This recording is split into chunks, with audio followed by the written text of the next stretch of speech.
Aleluia, amém, irmãos? Todo ser que respira, louve ao Senhor. Até a chuva está louvando hoje, viu? Se quiser aumentar um pouquinho, pode ficar à vontade. Abra sua Bíblia, Salmo 40. Um dos salmos mais conhecidos, né, irmãos? Tem o Salmo 23, né, o 91.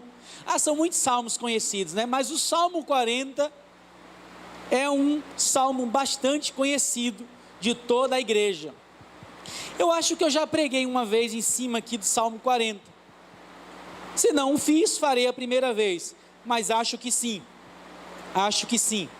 A Luz está dizendo que não, então acho que não. Vocês sabiam que é possível conhecer a Deus por intermédio de algumas experiências narradas pelo salmista nas Escrituras? Tudo que nós sabemos sobre Deus, irmãos, é porque Ele quis se revelar.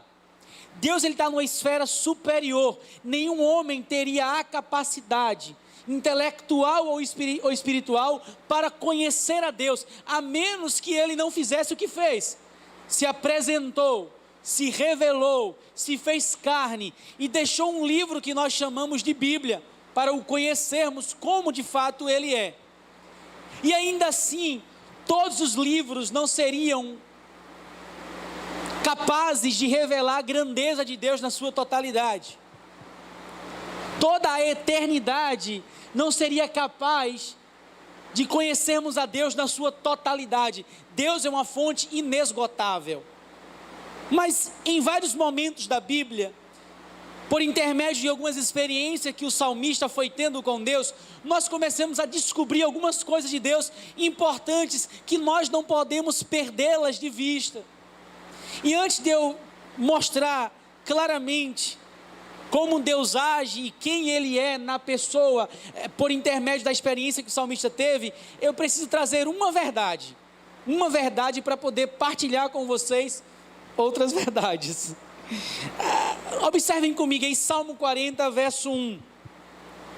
Diz o seguinte a palavra do Senhor: esperei confiantemente, ou com paciência, ou com perseverança, esperei com paciência pelo Senhor, e Ele se inclinou para mim e me ouviu quando clamei por socorro.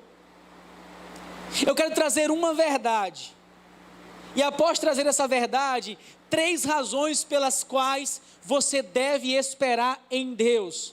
E obviamente, quando eu partilhar as 3 razões pelas quais você deve esperar em Deus, você vai conhecer um pouquinho mais sobre este Deus. A primeira lição, a primeira verdade que eu quero partilhar, é que o salmista me diz aqui que ele esperou confiantemente pelo Senhor. O salmista não depositou a sua confiança, a sua esperança, as suas expectativas em absolutamente nada nem ninguém, a não ser pelo Senhor. O salmista não confiou na política, no dinheiro, na força. O salmista é um homem de guerra, gente. O salmista venceu o grande Golias, venceu um urso, um leão. Ele poderia dizer: eu confio nas minhas forças, mas não, ele deixa claro que ele confia no Senhor, espera confiantemente no Senhor. E claro, irmãos, esperar aqui é uma virtude da vida. Nem todos sabem esperar. O que da questão não é apenas se sabemos esperar ou não, embora seja importante saber esperar, sim. É por isso que aqueles que estão nos hospitais, nós os chamamos de pacientes, porque haja paciência, haja espera para um atendimento, para um transplante, haja paciência. Mas o que da questão é que o salmista, ele espera em Deus. Então a primeira verdade que eu aprendo, a primeira verdade que eu queria partilhar desse texto: espere confiantemente apenas em Deus. Irmãos, os homens, eles irão nos frustrar, a religião vai nos decepcionar, o sistema eclesiástico batista pode nos frustrar, O pastor da igreja local, o Wembley, pode te decepcionar. Os diáconos, os irmãos, a liderança, a família, o pai, a mãe, os filhos, todo ser humano pode nos decepcionar, mas o salmista ele é claro ao dizer que ele espera confiantemente, não nas pessoas, não nas coisas, mas em Deus. Então a primeira verdade que eu queria partilhar, vale a pena esperar em Deus, amém, irmãos? Vale a pena esperar confiantemente, vale a pena esperar pacientemente, vale a pena esperar porque Ele é Deus. Mas, irmãos, depois que eu extraio a primeira lição, que o salmista diz: esperei confiantemente pelo Senhor, eu aprendo sim que vale a pena esperar apenas nele, vale a pena confiar apenas nele. Mas agora, irmãos, eu consigo descobrir 3 razões pelas quais o salmista esperava em Deus. O salmista não era tolo, era um homem também estudado, era um homem que tinha discernimento, um homem conduzido pelo Espírito de Deus, e ele tinha motivos reais para esperar em Deus. Então, baseado na verdade que eu partilhei, vale a pena esperar em Deus, eu vou te dar 3 razões para que você espere mais nele, amém? E nas 3 razões você vai conhecer Deus, vai. A primeira razão, vamos ler novamente o texto. Esperei confiantemente pelo Senhor, Ele se inclinou para mim e me ouviu quando clamei por socorro. Primeira verdade, vale a pena esperar em Deus e só em Deus. Ele não nos frustra. E a primeira razão pela qual eu devo esperar nele, porque Ele é um Deus que ouve. Irmãos, não tem coisa melhor do que esperar por alguém que está nos ouvindo. Não tem coisa melhor por saber que eu estou esperando num Deus que não apenas me ouve, mas se inclina. Irmãos, aqui é belíssimo o poema. Sabe o que o salmista está dizendo? O Deus Todo-Poderoso, Criador dos céus e da terra, Ele se inclina, assim como um pai adulto, diante de uma criança pequenina, Ele se abaixa para ouvir a sua criança. É o que o salmista quer dizer. Deus, Ele se abaixa, Ele se inclina, Ele chega até onde eu posso falar e me escuta. Então a primeira razão pela qual eu devo confiar, eu devo esperar em Deus, é porque Ele escuta todos os meus clamores. E o que mais me deixa assim, sabe, fascinado com a Bíblia, que a palavra de Deus diz: ainda que eu não fale, o Senhor conhece, Ele conduz com gemidos inexprimíveis aquilo que os meus lábios não podem proclamar, mas Ele ainda assim recebe, escuta e atende. Pastor, você falou que iria dar 3 razões e que eu iria conhecer a Deus. Vai, o Deus que você serve é um Deus que escuta. Elias está confrontando os servos de Baal, os profetas de Baal. Você encontra lá em Reis a historinha. E Elias diz: olha, vocês devem gritar mais alto, mas gritem bem mais alto, porque os deuses, ou o Deus de vocês, Ele pode não estar ouvindo. Já Elias diz: olha, quando eu orar, quando eu falar, Deus vai ouvir. A Bíblia vai dizer que Deus tem ouvidos e ouve. Irmãos, não tem nada melhor do que saber que o nosso Deus escuta quando nós clamamos. Já falei para vocês que eu não gosto dos extremos. Os extremos, eles são danosos, são perigosos. Eu não estou dizendo que uma pessoa não possa recorrer a uma ajuda de um psicólogo para ouvir, não estou dizendo isso. E às vezes até faz bem, tá? Dependendo da orientação que ele vai lhe dar, porque também pode fazer mal. Pode fazer mal. Mas tem coisa melhor do que você sentar, ou se ajoelhar, ou deitar, ou em pé caminhando, falando, tendo a certeza que Deus está ouvindo. Irmão, isso é bom demais. Não tem coisa mais prazerosa do que ser bem ouvido, do que ser ou receber a atenção de alguém que se importa com o que você está falando. Quantas vezes pessoas não queriam falar com Jesus e diziam para as pessoas: cale a boca. E Jesus parava tudo, dizia: não, deixa ele vir até mim. O cego Bartimeu gritava, clamava, mandaram ele calar a boca. Irmãos, a verdade é esta: vale a pena esperar em Deus, porque Ele é um Deus que se inclina para escutar, para ouvir o nosso clamor. E ainda quando as palavras não conseguem sair, ou ainda quando a nossa boca não consegue verbalizar, Ele sabe o que o nosso coração quer falar. Um silêncio de um crente, às vezes vale mais do que um grito de um não crente. Um coração às vezes aflito, angustiado, e esta é a experiência do salmista, um momento difícil na vida dele, e ele diz que nesse momento o Senhor o ouviu.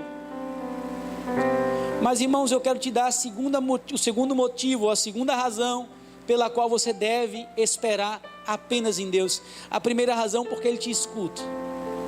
Tenha certeza que Deus escuta todas as suas orações. Ele pode não atender como você quer, porque Ele é Deus. Ele pode não fazer aquilo que você tanto pede, afinal Ele é Deus. Lá na eternidade, irmãos, o céu vai ser autoexplicativo. Todas as nossas dúvidas serão sanadas. Muitos teólogos dizem que quando chegar no céu, irão fazer uma fila para perguntar a Deus, e falar com Adão, e falar com Eva, porque eles pecaram. Irmãos, quando chegar no céu, a gente não vai precisar de perguntar mais nada a Deus. Só quando nós olharmos para Ele face a face, tudo vai ser explicado. Mas a segunda razão pela qual eu devo esperar em Deus, apenas nele, no versículo 2 ele vai dizer: tirou-me de um poço de perdição, de um tremendal de lama, colocou-me os pés sobre uma rocha e me firmou os passos. O seu Deus não é um Deus que apenas escuta, mas é um Deus que muda a situação depois que escuta o clamor. Sabe o que o salmista quer dizer aqui? Olha, Deus escutou o meu clamor e mudou a minha situação. Ele não escutou, irmãos, por gentileza, com muito carinho, com muito amor. Minha mãe esses dias passou por uma situação delicada de saúde. Eu tive que sair daqui de Pernambuco, de Maceió, ir a Pernambuco. E eu compartilhava a situação dela com alguns pastores amigos. E eles escutavam, mas eles não podiam fazer absolutamente nada. Nada, eles não podiam fazer absolutamente nada. Deus, Ele não é aquele que apenas escuta, mas é o único que pode mudar aquilo que o homem não pode mudar. Ele é o único que não apenas escuta, mas pode transformar aquilo que o homem não pode transformar. Acaso há impossível para Deus? Porque todas as coisas são possíveis para Deus. É óbvio que nem sempre Ele responde como a gente quer, Ele atende como a gente quer. Às vezes nós somos pegos de surpresa, mas eu tenho certeza que o Deus que nós servimos, Ele não apenas ouve, mas Ele muda. O salmista está dizendo aqui: olha, eu estava num tremendal, num poço de perdição, eu estava terrivelmente atolado, como diz o bom matuto, mas Ele foi lá e me tirou. Ele mudou a condição da minha vida, Ele mudou a realidade da minha vida. Só quem pode fazer isso é Deus. É por isso que o salmista não era tolo. Ele estava esperando naquele que escutava o seu clamor e que podia mudar a sua situação. Homem nenhum pode fazer isso. Pastor, você falou que eu iria conhecendo a Deus. Isso, seu Deus é um Deus que escuta, seu Deus é um Deus que transforma a situação. É um Deus de transformação.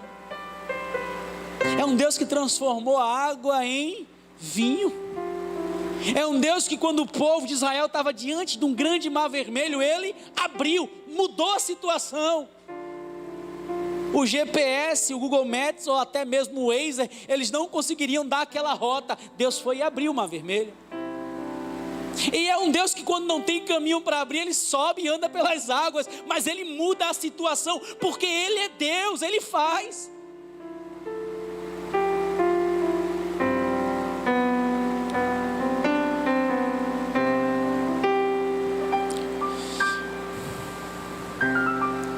Esperei confiantemente pelo Senhor.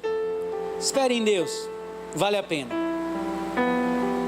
Esperar em Deus não quer dizer que Ele vai realizar todos os seus desejos. Não é um gênio da lâmpada.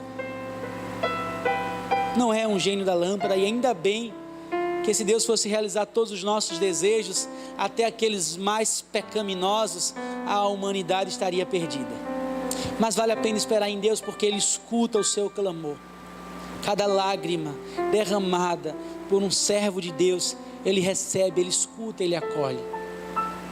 E Ele é o único que pode tornar o impossível possível. Ele é o único que pode mudar a situação do nosso país, do mundo. Ele é o único que pode pegar essa pandemia e apenas num sopro mandar ir embora. Ele é o único que pode fazer um morto já após 3 dias, sai para fora, é redundante, e o morto sair para fora. Ele é o único que pode pegar pessoas enfermas e trazer cura. Ele pode sim. E o salmista sabia disso. É por isso que ele diz: olha, eu não sou tolo não. Na minha linguagem eu vou esperar em Deus. Porque Ele ouve, porque Ele muda. Mas lembram que eu falei que seriam 3 razões pelas quais vocês deveriam esperar em Deus? Eu quero trazer a terceira. Versículo 3. O Senhor escutou o clamor, se inclinou. O Senhor mudou a realidade, transformou aquele momento tenebroso em algo sólido, em algo bom, firmou os pés do salmista na rocha. E agora ele diz o seguinte, no verso 3: e me pôs nos lábios um novo cântico, um hino de louvor ao nosso Deus. Terceira razão pela qual você deve esperar em Deus: porque Ele é o único que transforma o choro em alegria, porque Ele é o único que transforma a situação difícil, a angústia, a dor em sofrimento, num hino de louvor ao nosso Deus. Ele é o único que pega da dor, do sofrimento, e arranca o melhor louvor do ser humano. Nos momentos mais difíceis da nossa vida, nos momentos mais tenebrosos, são nestes momentos que nós conseguimos expressar os louvores mais verdadeiros e sinceros para Deus. Às vezes no momento de alegria, de fartura, de festa, nós não consigamos expressar um louvor tão verdadeiro quanto estamos na angústia. Pastor, você falou que iria partilhando e dizendo que eu iria conhecer a Deus. Sim, Deus é o único que pega a lágrima da noite toda e transforma em sorriso no amanhecer. Só Ele pode fazer isso. Quando o salmista escreve o salmo, dizendo: olha, eu esperei em Deus confiantemente, é porque ele sabia que Deus não iria lhe frustrar, que Deus não iria lhe decepcionar, ainda que Deus não fizesse o que ele queria. É porque ele sabia que Deus era o único que se inclina, sabe, para ouvir o clamor de um servo angustiado. É porque ele sabia que Deus não apenas iria escutar, Deus é Pai, gente. A Bíblia diz: se vocês que são maus conseguem dar boas coisas aos filhos, imagine um Pai celestial que é bom. Quanto mais você pedir um pão, Ele vai dar uma pedra. O salmista sabia que só Deus podia mudar a realidade de vida dele, e que há um atributo chamado bondade que pertence a Deus e que Ele não pode mudar. Ele continua sendo bom mesmo nos dias difíceis. O salmista sabia que quem poderia colocar um cântico de vitória, um cântico nos seus lábios de louvor ao nosso Deus, era só Ele mesmo. Então, irmãos, eu trouxe para vocês uma verdade: vale a pena esperar em Deus, amém? Espere em Deus. Mas 3 razões pelas quais vocês devem esperar: porque Ele é um Deus que escuta, porque Ele é um Deus que muda, porque Ele é um Deus que coloca louvores nos nossos lábios. E é isso que vamos fazer agora, Alice. Nós vamos louvar a Deus, Nós vamos engrandecer o seu nome. Nós vamos entoar um cântico ao nosso Deus. Você que está em casa, você que está aqui conosco, em nome de Jesus, continue confiando em Deus. O nosso socorro não vem dos homens. A mudança que nós precisamos não vem dos homens. Irmãos, o diabo, escutem isso aqui por gentileza, o diabo está super insatisfeito com as igrejas. O diabo está super insatisfeito com a nossa igreja local. E ele vai se levantar. Ele tem se levantado. Ele tem se levantado. Hoje eu firmei um compromisso com Deus. E vou falar para vocês aqui. Deus sabe do meu coração, quando estou falando para mim, vai descer de jejum e oração só por nossa igreja. Porque o diabo tem se levantado, meu irmão. Esses últimos dias, 2 últimos dias, o que eu ouvi de relatos, de coisas que o diabo tem tentado se levantar contra a nossa igreja, mas eu tenho certeza que a lágrima que nós estamos derramando hoje, amanhã vai se tornar em alegria. Eu tenho certeza que o lamaçal, o tremedal de lama que nós estamos passando hoje, amanhã vai se converter em rocha e nós vamos pisar em solo fértil. Eu tenho certeza que hoje nós estamos chorando, mas amanhã nós vamos cantar e louvar ao nosso Deus. E digo mais, ainda que não cantemos aqui nesta terra, no céu nós iremos cantar. Mas nós temos a garantia, a segurança que todas as nossas lágrimas serão enxugadas, todas as nossas dores serão sanadas e nós iremos entoar, cantar